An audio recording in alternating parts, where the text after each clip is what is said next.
Hello friends, कैसे हो आप सब। आई होप कि आप लोग अच्छे होंगे।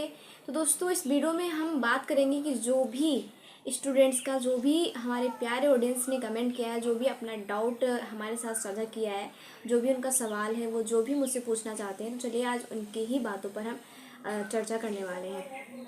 तो सबसे पहले हम स्टार्ट करते हैं कि आज किसका किसका सवाल है। तो सबसे पहले हम बात करते हैं कि आरती, इन्होंने कमेंट किया है और इन्होंने मुझसे पूछा है कि इन्होंने हिंदी मीडियम को लेके बात की है कि हिंदी मीडियम यूपीएससी प्रिपरेशन को लेके कितना बेटर है, कितना इंग्लिश मीडियम है। तो इनका सवाल मीडियम को लेकर है और इन्होंने ये भी पूछा है कि कितना हिंदी मीडियम, मतलब हिंदी मीडियम वाले स्टूडेंट्स को कितना हिंदी आना चाहिए। ठीक है, मतलब एक अच्छी हिंदी, इन्होंने पूछा है कि कितना हिंदी आना चाहिए जो स्टूडेंट्स हिंदी मीडियम से तैयारी कर रहे हैं। तो मैं आपको बता दूं फ्रेंड, देखिए दीदी, ये आपके ऊपर डिपेंड करता है सिस्टर कि आप किस मीडियम में ज़्यादा बेटर हो। ठीक है, अगर आपका इंग्लिश मीडियम है तो इंग्लिश मीडियम, देखो ये होता है कि जब इंसान किसी भी चीज़ में अपना पकड़ बना लेता है तो उसके लिए वो चीज़ आसान ही लगती है। ठीक है, तो ये आपके ऊपर डिपेंड करता है कि आपका मीडियम क्या है, किस में आप ज़्यादा बेटर हो, तो उसी के अनुसार आप अपना मीडियम सेलेक्ट कर सकते हो। और रही बात कितना आना चाहिए, तो कोई ऐसा चीज़ तो है नहीं जो मैं आपको इसका अनुमान लगा के, मतलब इसको आपको प्रत्यक्ष ही दिखा सकूं। तो ये देखिए, जैसे नॉर्मली जैसे इंग्लिश है और जैसे नॉर्मल इंग्लिश हो गया, नॉर्मल हिंदी हो गया, वो तो चलता है। लेकिन आप इतने बड़े एग्जाम की तैयारी कर रहे हो तो उसके लिए थोड़ा सा आपको एक्स्ट्रा ओवर आपको हार्ड वर्क करना पड़ता है, जो चीज़ आपको नहीं आता है। तो इतना तो हमसे मानना चाहिए कि आप किसी के बात को समझ सको, किसी को समझा सको, एंड जो आप अपनी उपाधि धारण करोगे उस पर कुछ आपको जो कार्य रहेंगे करना पड़ेगा ना।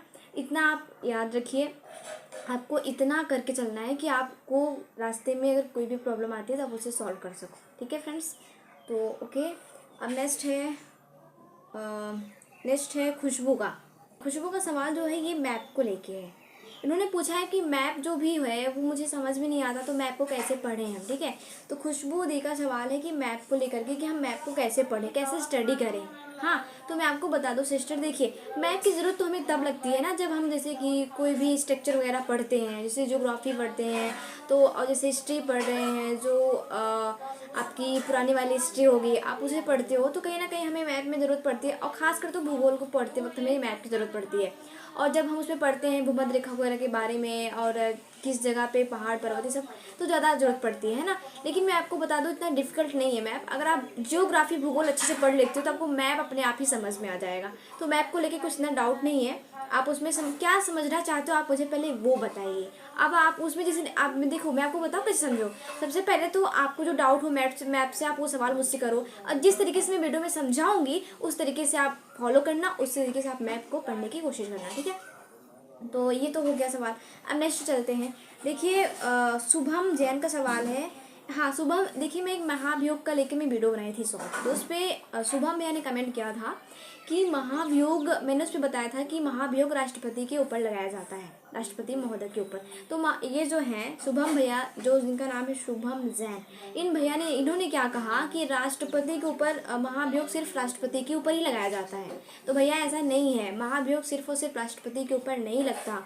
जो सर्वोच्च न्यायालय के मुख्य न्यायाधीश होते हैं उनको भी उनके पद से हटाने के लिए प्रक्रिया लागू की जाती है। तो आप पॉलिटी अच्छे से रिवीजन कीजिए, अच्छे से पढ़िए, पहले समझिए। उसके बाद देखिए बहुत लोग स्टूडेंट्स ऐसे होते हैं जो झटाक से ही आंसर देखते हैं और तुरंत दे देते हैं। पर उससे पहले आप रीजन तो समझो कि सामने वाला व्यक्ति बोल क्या रहा है। वो इतना बड़ा तो पागल है नहीं कि आपको गलत इन्फॉर्मेशन देगा, है ना। तो बोलने से पहले आपको पहले एक बार सोच समझ लेना चाहिए। ठीक है, अब जैसे यहाँ उन्होंने कह दिया कि राष्ट्रपति के ऊपर ही लगता है। शुभम भैया, राष्ट्रपति सिर्फ और सिर्फ राष्ट्रपति के ऊपर ही नहीं लगता, बाकी जो न्यायाधीश होते हैं उनको हटाने के लिए भी ये लागू होता है। फिर भैया ने कमेंट किया है कि मुझे भी तैयारी करनी है, कैसे स्टार्ट करें प्लीज़ बता दो दीदी। तो कैसे करना है तो मैंने ऑलरेडी बता रखा है भैया, तो फिर भी मैं आपको बता दूँ, आपको यूपीएससी की तैयारी करनी कैसे है बेसिक से। तो सबसे पहले आपके जो छोटे क्लास की जो एनसीईआरटी होती है आप उसे रिवीजन करो। ठीक है, और उसको पढ़ने के बाद आपके जो यूपीएससी की बुकेज हैं आप उसे ले लो, और फिर उसके बाद में उसे पढ़ो, उसको समझो, और उसके एक बार सारा बुक एनसीईआरटी से लेकर यूपीएससी सिलेबस तक आप उसे रिवीजन कर डालो।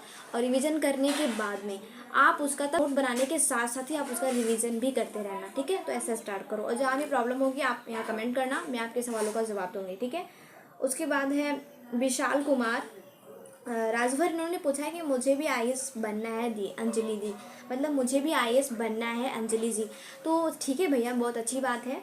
आप भी तैयारी करिए अच्छी खासी, क्यों नहीं। अगर देखिए वो आपकी मेहनत के ऊपर डिपेंड करता है, ठीक है। यूपीएससी ना तो उसमें शक्ल सूरत किसी का देखती है, यूपीएससी सिर्फ और सिर्फ काबिलियत देखती है, ठीक है। और जिसके अंदर काबिलियत होता है वो नॉर्मल बात है कि वो भाई अपने जीवन में अपने लाइफ में सक्सेस होता ही होता है, ठीक है। तो बिल्कुल कीजिए, और जहाँ ज़रूरत रहेगी आप मुझसे जो हो सकेगा मैं हेल्प करूँगी आपकी, ठीक है। ओके, तो ठीक है।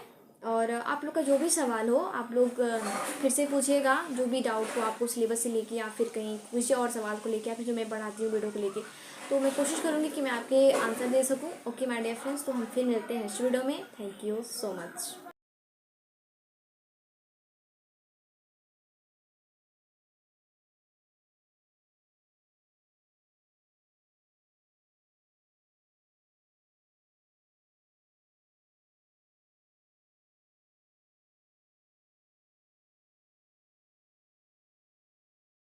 गाना स्टार्ट कर दो।